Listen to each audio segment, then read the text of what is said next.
Que alguien me diga si ha visto a mi esposo, preguntaba la doña. El señor es Raúl de Grossi, el señor es Guillermo Suárez y quien les habla Maximiliano Ahumada. Y vamos a charlar con Raúl acerca de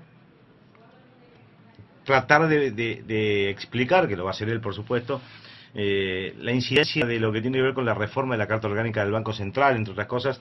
Yo tuve la oportunidad hace un par de meses de participar en Buenos Aires en una charla que dio Carlos Heller, que me pareció muy interesante, donde precisamente anticipaba este debate que se iba a venir.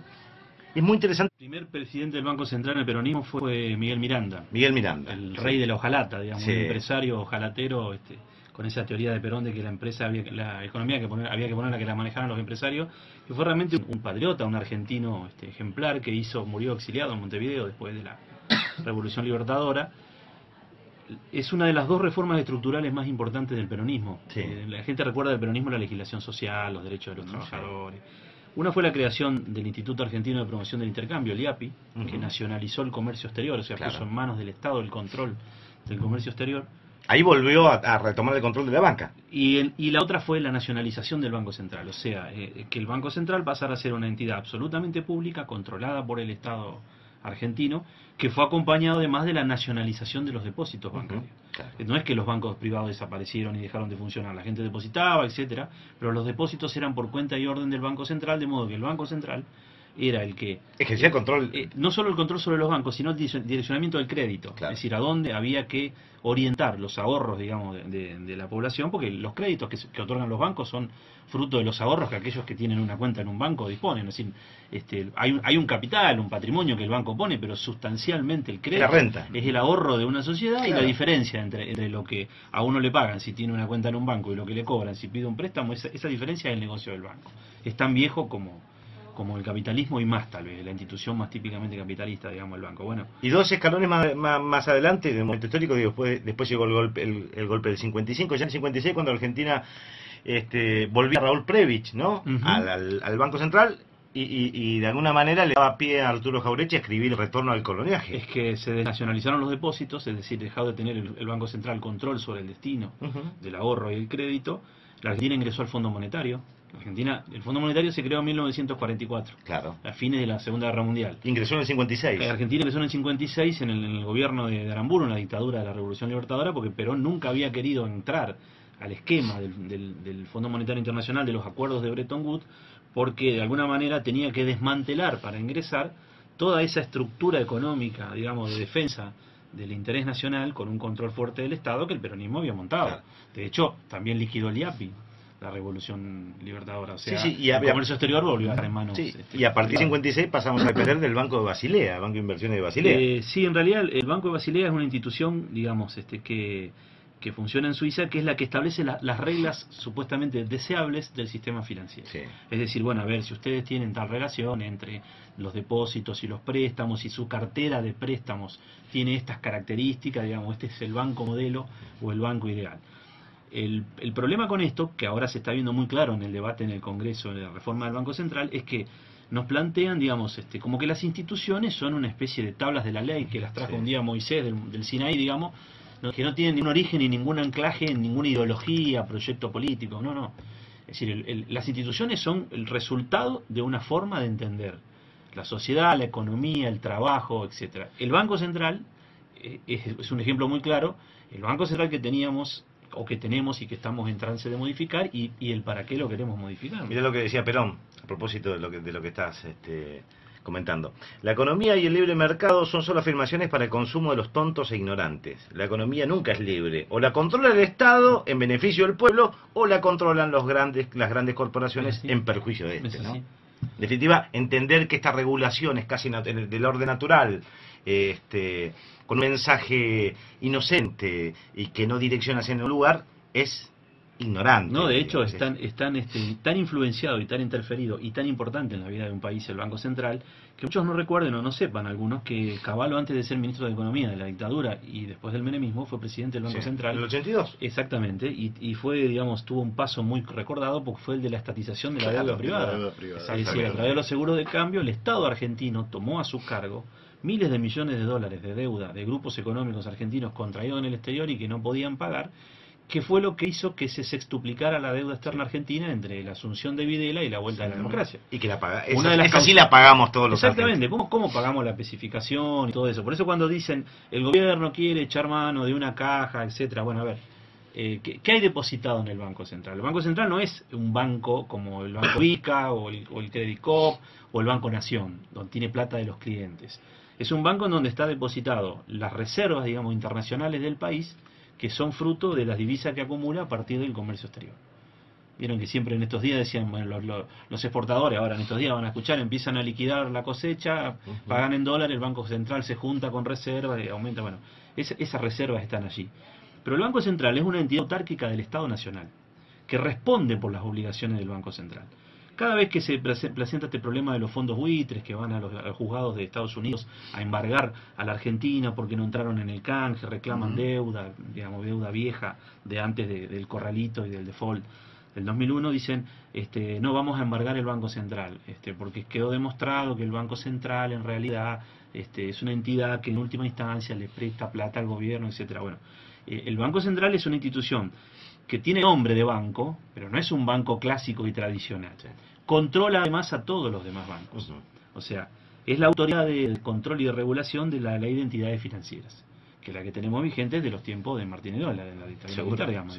Una de las últimas, digamos, junto con la Ley de Radiodifusión y el régimen del trabajo agrario, eran una de las pocas leyes de la dictadura que quedaban. Fíjense qué casualidad, ¿no? Los medios, la organización de la fuerza de trabajo en el campo y la banca. Casi nada. Es decir, no es ninguna casualidad que eso haya sobrevivido. Muchachos dijeron, con estas tres cosas nos arreglamos. Toda la democracia.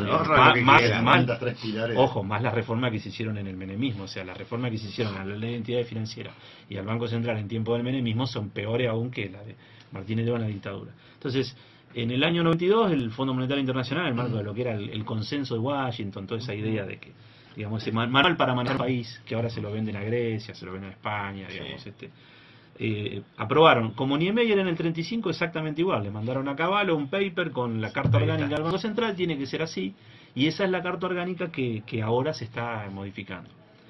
No sé si tiene mucho sentido extenderse sobre el tema de la reserva y todo esto, porque me parece que es hacer un poco el juego al discurso mediático. A la gente hay que explicarle sencillamente que si el Estado puede disponer de otras fuentes de financiamiento para atender los compromisos de la deuda, no va a tener la necesidad de ajustarse y de achicar todo lo que significa la inversión pública, ya sea en obra pública, en la educación, en el sistema previsional, fundamentalmente el presupuesto que asigna. Entonces, porque lo que no dicen no es que acá, el control del diario Clarín lo tomó Altamira y está proponiendo declarar el default, no. Lo que está diciendo es, usted necesita 60.000 millones de pesos para pagar los servicios de la deuda, sáquelo del presupuesto. Claro. Eso significa sáquelos de otro lado. Fundamentalmente sáquelo de los hospitales, sáquelo de otro lado. Claro. Sáquelo de otro lado para la deuda. Adivinen de dónde. Exactamente. Es un poco lo mismo que se decía cuando se estatizaron las AFJP. La AFJP, claro. Esa es la discusión más visible, no la más importante. Y después la otra es que el Banco Central, el otro tema cuando la famosa discusión de regrado de la reserva, de que si pagamos o no, era el tema de la autonomía. Yo escucho hablar de autonomía y ya, digamos, se me paran los pocos pelos que me quedan, porque, a ver, autónomas son las provincias, autónomas son las provincias, los estados federales que preexistían a la nación, que formaron la nación argentina. Las demás son organizaciones del Estado que están al servicio de los fines que el Estado cumple. Claro. Entonces es absurdo que ahora Cristina Fernández, pero en cualquier presidente en idénticas circunstancias, se le plantee un grado de decirle no, señor, votado con 12 millones de votos, el 54% no pueda determinar cuál es la orientación de la política que tiene que seguir el Banco Central. Claro. Esta fue la idea, esta idea fue consistente en los años 90 con la idea de Menem jugando al golf y Cavallo gobernando el país. Entonces ahí eran los tecnócratas que iban a manejar estas instituciones, lejos del riesgo de la contaminación de los políticos que no saben nada. Entonces, era muy común decir, a ver, hacemos elecciones. En Ecuador, patente, cuando Cavallo fue a asesorarlo a Bucaram. Entonces, Bucaram ganaba con un discurso, podríamos decir, populista, y después iban estos tipejos a decirle, no, pero usted tiene que hacer lo mismo que el que estaba haciendo antes, porque si cambia el rumbo, se va a caer el mundo, el país se va a quedar aislado, etc. Hay que tener dólares. Exactamente. Sí. Entonces, esa idea que políticamente, socialmente es estúpida, insostenible, es la que alimenta esta idea de la autonomía del Banco Central. Incluso fíjense que la reforma lo que hace es fortalecer el poder del presidente del Banco Central, el poder del directorio, por encima de un organismo interno del banco, que era la Superintendencia de Entidades Financieras, que es la que específicamente tiene la relación con los bancos. Porque el Banco Central interviene en la relación con los bancos, controlando la actividad de los bancos en el marco de la ley de entidades financieras, en el manejo de las divisas, o sea, es el agente financiero del gobierno. Claro. El gobierno compra y vende dólares por cuenta del banco. Como si fuera aquí en la provincia de Santa Fe, el Banco de Santa Fe, pero que ni siquiera está en manos del Estado. Exactamente. Sí, no con capitales privados. Exactamente. Es decir, que tiene los dos roles que son importantísimos. Y cuando se discutía también en el Congreso, tal vez algunos recuerden este tema de las facultades delegadas al presidente, que, bueno, Cristina es la única presidenta que hoy no tiene facultades delegadas, que tuvieron desde 1922 todos los presidentes argentinos, porque la Constitución, convengamos que en este punto ya es anacrónica, digamos, no se adapta al Estado real que nosotros tenemos. La mitad de esas cuestiones delegadas, la mitad de esas 2.700 normas que hay delegadas del Congreso en el presidente y los organismos del Poder Ejecutivo, son resoluciones y circulares del Banco Central. Fíjense si será importante el Banco Central en la vida de un país. Es la institución, digamos, el nervio motor de la economía. Claro. Es quizás aún más importante el Ministerio de Economía. Y la reforma avanza en ese sentido. Avanza, por ejemplo, en darle facultades al banco para regular el mercado de crédito. ¿Qué significa? Y lo dice expresamente. Regular los plazos. Regular las tasas de interés. Piensen ustedes en el Banco Central fijando una tasa testigo de crédito para determinadas operaciones, lo que puede favorecer a aquellas empresas que necesitan para ampliar su capacidad productiva, para poder incorporar mano de obra. Y este es el punto central, ¿no? Necesitan orientar esa función. Claro. Regular las relaciones de consumidores y clientes, de los clientes con los bancos. ¿Cuántos abusos padecen las personas que tienen una cuenta en un banco o un servicio administrado o gestionado por un banco, una tarjeta de crédito, su tarjeta de cobro, de sueldo, porque está bancarizada la mayor parte de la población laboral, de parte de los bancos, y meterse también con eso, porque incorpora en este aspecto algunos aspectos de regulación que estaban en el proyecto Heller de reforma de la ley de entidades financieras, o sea que ya acá está avanzando en esa materia. El tema del manejo de las divisas. El tema, si nosotros la convertibilidad funcionaba, digamos, nosotros nos acostumbramos a que era $1 un peso, es decir, a ver, voy a la ventanilla del banco con $1 me dan $1. Es un sistema de caja de conversión, digamos, dólar a peso. Eso obliga a que las reservas del país estuvieran orientadas en función de eso. Por eso la ley decía que estaban destinadas a respaldar la base monetaria, que es toda la plata circulante en efectivo que anda en la calle, en nuestros bolsillos, etcétera, más las depositadas en las cuentas de los bancos, las cuentas corrientes, etcétera, digamos, no en los plazos fijos, que es otra. Es decir, las reservas tenían que ser destinadas a solventar eso, por aquella idea de que el papel que nosotros manejamos, el billete, papel moneda, tiene respaldo, digamos, en las reservas del Banco Central y en oro. Bueno, eso es otra cosa absolutamente perimida. Estados Unidos, por nombrar un país que nadie podrá decir es la Venezuela de Chávez, abandonó un país serio. Sí, abandonó el patrón oro como respaldo del dólar en 1971. Así que estamos hablando de más de 40 años. Ya no es que por $1 te dan el equivalente en oro o una onza de oro. El valor de la onza, exactamente. Y vas a la Reserva Federal en Fort Knox y te entregan el lingote y vos te lo llevas tranquilo. No saben ni dónde están, no lo tocan y no lo ven. Están las nuestras también ahí. Entonces, esa idea de las que nos hablaba Alzogaray, digamos, que decía, no, porque la maquinita de la emisión que va a generar inflación, etcétera, está absolutamente en crisis. La Reserva Federal es el Banco Central de los Estados Unidos. Ahora, para salir de la crisis del 2008 para acá, emitió más de $800.000 millones, que son maquinita pura. O sea, a ver si se entiende. No tienen respaldo en impuestos e ingresos del Estado norteamericano, sino que son maquinita pura. El Banco Central Europeo, 600.000 millones de euros.